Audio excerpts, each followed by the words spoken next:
Yeah, so all this rubbish weed is basically gone into the combine and wrapped in a lump and then jammed up in there.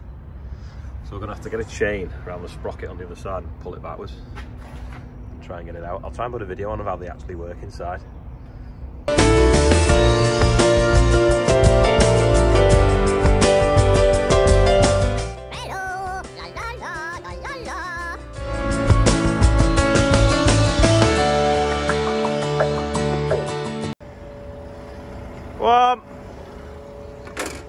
One.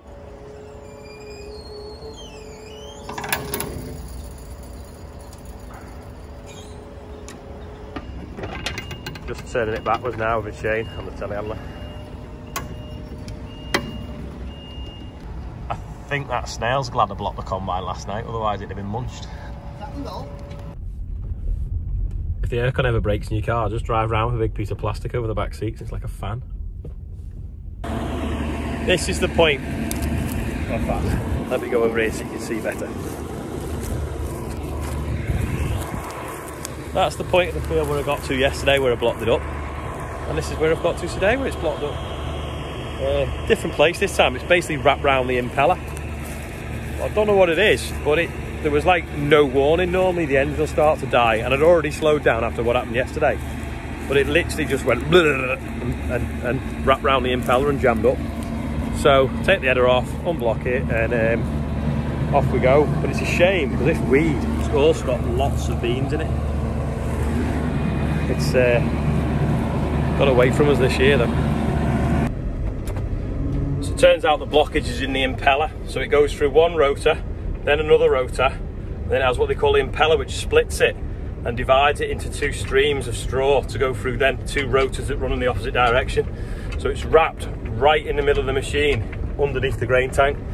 So we've emptied the grain tank and I'm heading back to the yard now for more tools, because the last time it blocked was about 5 years ago and it took 2.5 hours to unblock it. So fun day today. I'll miss the best of the day.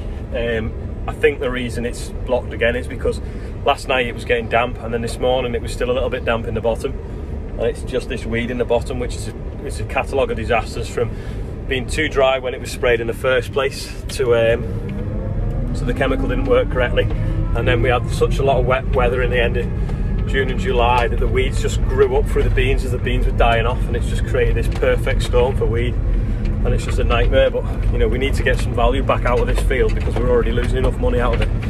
So back to the yard and strip it down in the heat of the day. Got a ratchet strap now on there, pulling that rotor around if it will.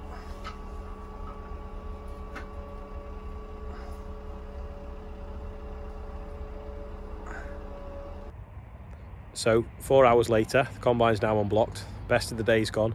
Got about an hour left of that thing in the sky, and then it's going to come damp again. So I've got about an hour and a half left to do in the field I'm in. So we're not going to go combine again today now. So just come checking the drill. This is a field that had beans on the other day, and it was quite compacted in places, especially at the bottom where it flooded over winter. Weight of the water and the rain and everything like that. So we're now going to. We've loosened it with what we call a sumo, which is a set of legs that go in the ground and some discs on the back, and a roller that packs in a bit tighter so it's not too fluffy. So Adam's drilling wheat now, 160 kilos to the hectare of wheat, so which we'd like to think next year will give us sort of 10 tons back, which would be like 10,000 kilos back. But after this year we got like 5,000 kilos back. But you know, we live in hope.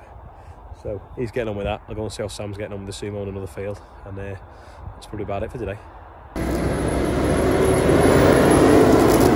Sam's just ripping this up, it's a bit hard underneath. So then what we're going to do is we're going to roll it, we're going to leave it a few weeks, and any weed seeds will hopefully germinate in the top layer. Then we'll spray it off, and then we'll come straight in with the drill and try and disturb as little as possible, because this field has a bit of ryegrass in it since we've took it on, and it's quite hard to kill in wheat. So if we get it to germinate first and then spray it off, then hopefully we'll have got rid of it.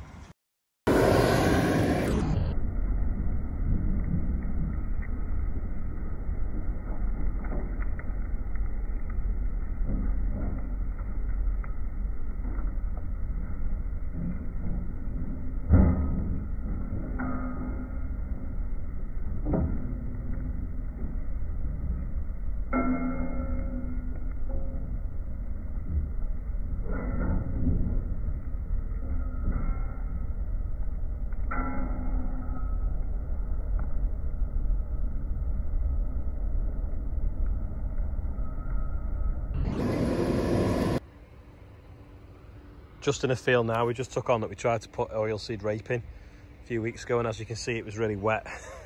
It's just where Adam turned around with the drill and give up.